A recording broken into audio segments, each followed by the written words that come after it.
Buen día. El día de hoy hablaremos de el electroencefalograma. A lo largo de este video abordaremos diversos puntos que son importantes de conocer a la hora de hablar de este tema. Un electroencefalograma también tiene nombres alternativos, como lo puede ser electroencefalografía, examen de las ondas cerebrales, entre otros. ¿Qué es? Es una prueba neurofisiológica que evalúa y mide la actividad eléctrica de las células nerviosas, es decir, las neuronas, que están situadas en la corteza cerebral. Lo hace desde un punto de vista eléctrico mediante electrodos que se colocan en el cuero cabelludo de una persona. Ahora hablaremos de sus bases neurofisiológicas. Desde su desarrollo inicial, la electroencefalografía sigue siendo la única herramienta para el estudio de la función cortical. Generalmente se evalúa la actividad registrada en alrededor de 100 páginas o pantallas de computadora. De otra forma, se obtiene el registro de la actividad eléctrica cerebral en tiempo real. En 1929, Hans Berger acuñó el término electroencefalograma, en abreviatura EEG, para describir el registro de las fluctuaciones eléctricas en el cerebro captadas por unos electrodos fijados al cuero cabelludo. Cuando se colocan estos pequeños electrodos de disco metálico en la superficie del cuero cabelludo, pueden detectarse corrientes oscilatorias de 20 a 100 microvoltios. El origen de la señal eléctrica está en las células piramidales de la corteza cerebral. Cada una de dichas neuronas constituye un diminuto dipolo eléctrico cuya polaridad depende de que el impulso a la célula sea inhibitorio o excitatorio. Vamos con los aspectos técnicos. La electroencefalografía realiza el estudio y análisis de los campos eléctricos cerebrales. En este encontramos la topografía, la polaridad y su variación espacial temporal. Esto lo hace mediante la amplificación de la diferencia de potencial entre los electrodos receptores de la señal. Dichos electrodos pueden estar situados en el cuero cabelludo. A esto lo conocemos como electroencefalograma estándar, o en la superficie cortical, y a este lo conocemos como electroencefalograma cortical, o intracerebrales, y a estos los conocemos como electroencefalogramas de profundidad. Por su parte, el electroencefalograma estándar es una exploración indolora, no invasiva y de bajo coste. Se realiza colocando electrodos de superficie adheridos al cuero cabelludo por un gel conductor. Se posicionan de acuerdo al sistema internacional. Cada derivación o canal de registro mide la diferencia de voltaje entre dos electrodos. Uno es el activo y el otro el de referencia. Lo habitual es que se usen de 10 a 24 derivaciones en cada montaje. Los distintos pares de electrodos se combinan constituyendo los montajes. Hay dos tipos básicos de montajes: bipolar, transversal y longitudinal, y monopolar, o referencial, también dicho. El bipolar registra la diferencia de voltaje entre dos electrodos colocados en áreas de actividad cerebral, mientras que el monopolar registra la diferencia de potencial entre un electrodo ubicado en una zona cerebral activa y otro colocado sobre un área sin actividad o un área neutra, por ejemplo, el lóbulo de la oreja. O bien, la diferencia de voltaje entre un electrodo colocado en una zona activa y el promedio de todos o algunos de los electrodos activos. Bien, ahora pasamos a la duración. El registro del electroencefalograma convencional o estándar suele ser de 30 minutos. El registro del electroencefalograma con privación de sueño tiene una duración de 60 minutos. Y el registro del electroencefalograma para el diagnóstico de muerte encefálica debe durar exactamente 30 minutos. Pero bueno, ahora volvemos a la duración del electroencefalograma normal. Este es un registro que incluye técnicas de activación, principalmente la fotoestimulación intermitente y la hiperventilación. Una vez abordado este punto, ahora pasaremos a las técnicas de activación, cuyo objetivo es determinar el umbral de frecuencia de estimulación, tanto inferior como superior, que ocasiona una respuesta fotosensible del paciente. Estas técnicas están dirigidas a provocar o intensificar la aparición de anomalías en la actividad cerebral. La hiperventilación consiste en que el paciente debe respirar por la boca de forma regular y profundamente durante aproximadamente unos 3 minutos. Y, pues durante la fotoestimulación luminosa intermitente se aplican estímulos luminosos a diversas frecuencias. Se estimula primero con los ojos abiertos y tras 5 segundos se le pide al paciente que cierre los ojos. Se comienza ascendiendo desde 1 Hz hasta 20 Hz y después se desciende desde 60 Hz hasta 25 Hz. La duración aproximada es de 6 minutos. En este, el objetivo es determinar el umbral de frecuencia de estimulación, tanto inferior como superior, que ocasiona. Las frecuencias más efectivas se encuentran, como ya lo mencionamos, entre los 15 y los 20 Hz. La estimulación de una determinada frecuencia debe detenerse cuando se provoca una respuesta motora generalizada, ya que, como hincapié, podemos decir que el estímulo es más eficaz en el momento de cerrar los ojos, y la estimulación binocular es aún más eficaz que la monocular. Pero dicho esto, también tenemos otras técnicas de activación de anomalías, pero son sobre todo tipo epiléptico, y en esta entra el sueño y la privación del sueño. Bueno, ¿por qué podría necesitar un electroencefalograma y para qué se recomienda? Bueno, pues puede usarse para diagnosticar otros trastornos que influyen en la actividad cerebral, como la enfermedad de Alzheimer, cierta psicosis y un trastorno del sueño llamado narcolepsia, así como para determinar la actividad eléctrica cerebral general, por ejemplo, para evaluar traumatismos, intoxicaciones o el grado de daño cerebral en pacientes en coma. Igualmente, puede usarse para monitorear el flujo sanguíneo cerebral durante procedimientos quirúrgicos. Puede detectar alteraciones de todo el cerebro o en algunas áreas. Por ende, sirve para observar alteraciones en lesiones, como lo pueden ser tumores, hemorragias, encefalitis, traumatismos, entre otras, y lesiones difusas como las tóxicas, metabólicas o infecciosas. Por su parte, también puede realizarse para mostrar que el cerebro no tiene ninguna actividad, por ejemplo, en el caso de alguien que está en un coma profundo.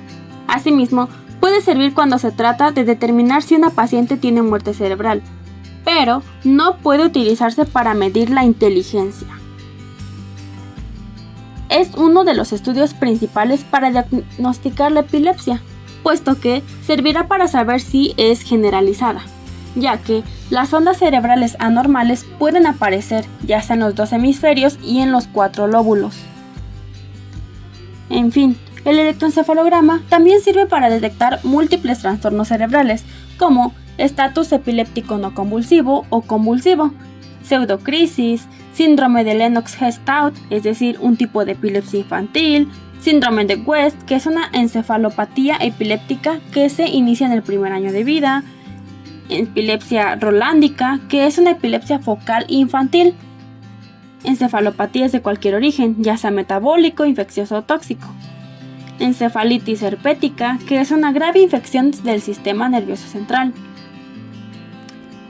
o el trastorno degenerativo de progresión rápida que provoca demencia, comas de origen incierto, hipoxias cerebrales, tumores cerebrales, daños cerebrales que pueden ser causados por lesiones en la cabeza, trastornos del sueño, inflamación del cerebro o un accidente cerebrovascular.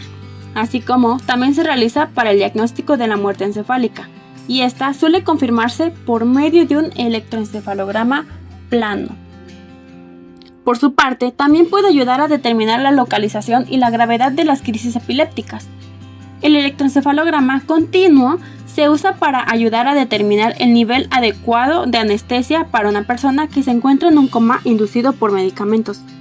De acuerdo con lo anterior, ¿cuáles son los riesgos de un electroencefalograma?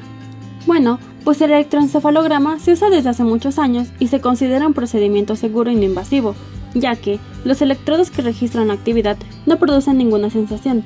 Además, no existe ningún riesgo de recibir alguna descarga eléctrica. En casos poco frecuentes, puede provocar convulsiones, pero eso en una persona con un trastorno compulsivo, esto debido a los destellos de luz o la respiración profunda que se le induzca. De igual forma, algunos pacientes pueden sentir una leve sensación de picazón o frío en la zona donde se colocan los electrodos, pero esto debido al gel.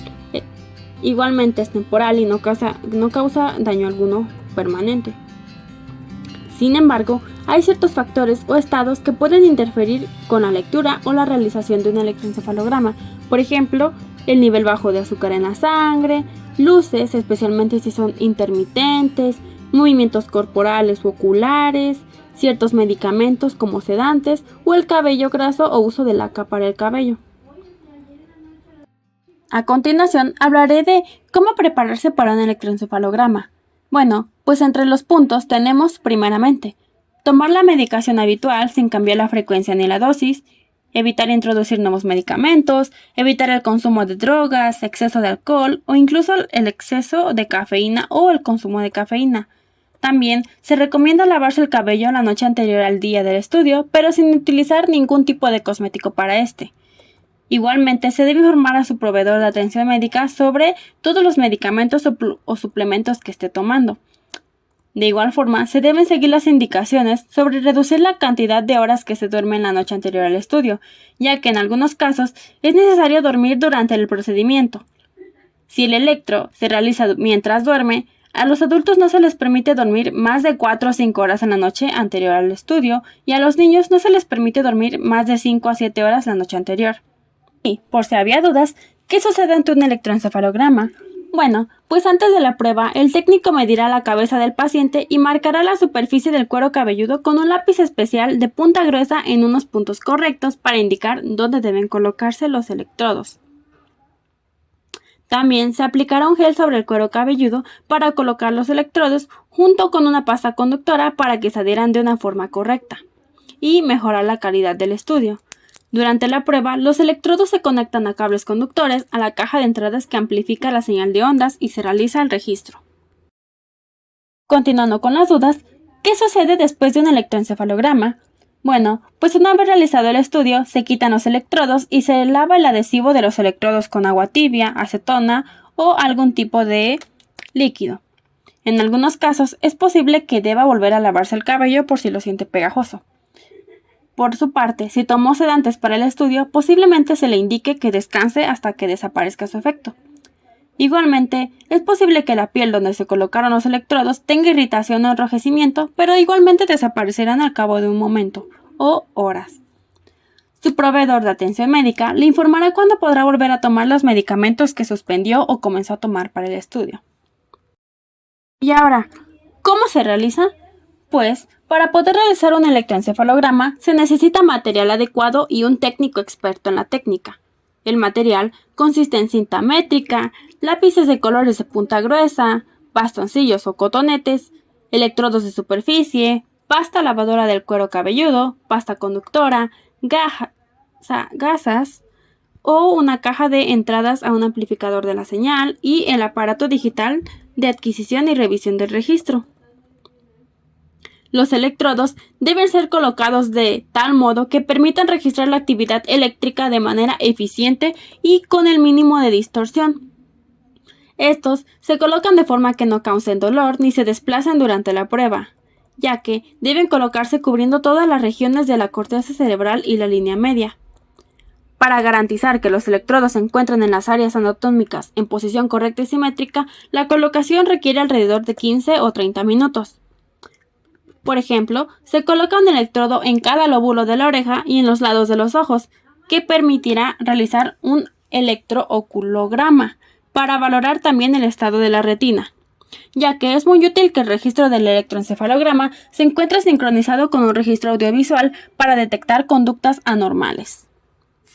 A continuación, verán un video de realización de un electroencefalograma en el que podemos notar todos los pasos que les mencioné anteriormente.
Igualmente tenemos otro ejemplo desde otro punto de vista, o una forma diferente. ya que aquí se usa un pequeño gorrito.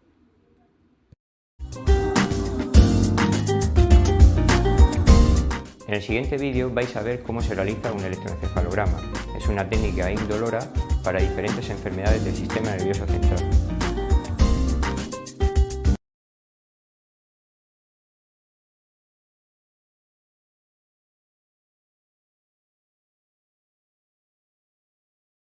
Por el cuero cabelludo que se fijan con la ayuda de un gorro y de un gel conductor. Una vez se han colocado los electrodos de forma estandarizada por la cabeza, estos van a captar las corrientes eléctricas que se forman en las neuronas cerebrales y que son la base del sistema nervioso. Todos los electrodos tienen un cable que termina en un amplificador encargado de registrar las señales eléctricas. El análisis de estas señales eléctricas dan como resultado diferentes trazados, y esto permite explorar la actividad cerebral desde diferentes regiones. A la vez que se hace el registro del electroencefalograma, una cámara graba al paciente, una herramienta de vital importancia en el diagnóstico de la epilepsia o de los trastornos del sueño.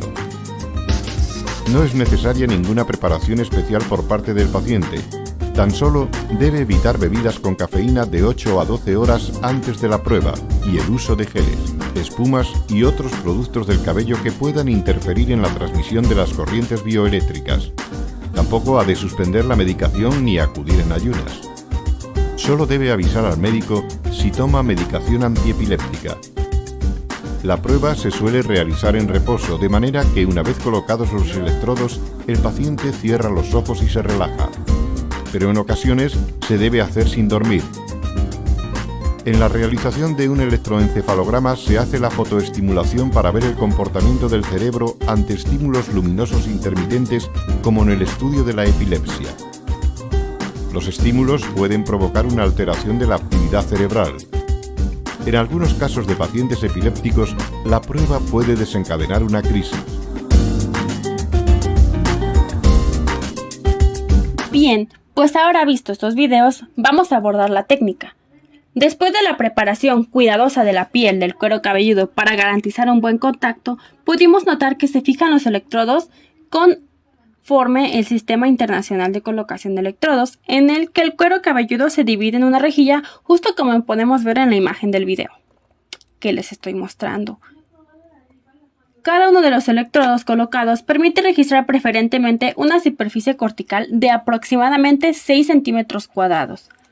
La nomenclatura empleada para definir cada posición de un electrodo combina una letra con un número. Los registros reales se efectúan simultáneamente en todas las localizaciones, ya que se registra la diferencia de potencial entre pares de electrodos, esto como norma indicada, y se presenta como un gráfico o canal individual separado. Si se utilizan distintos pares de electrodos, el montaje, es decir, la salida, se denomina bipolar, justo como podemos ver en la figura A, pero si tienen un lugar de registro en común, por ejemplo, oreja o aira mastoidea, se denomina de referencia, justo como en la figura B. Independientemente de todo lo anterior, el electroencefalograma posee limitaciones. Entre las principales que tenemos es que solo registra la actividad eléctrica superficial del cerebro. Esto significa que puede haber actividad anormal en áreas profundas, pero no se registrarán. Además, es una prueba que registra la actividad eléctrica en un momento específico, por lo que puede no captar actividad anormal, intermitente o irregular. Otra cosa importante a destacar de un electroencefalograma son los tipos de patrones. Por ejemplo, tenemos los electroencefalogramas con ritmos normales y los que están en estado de vigilia.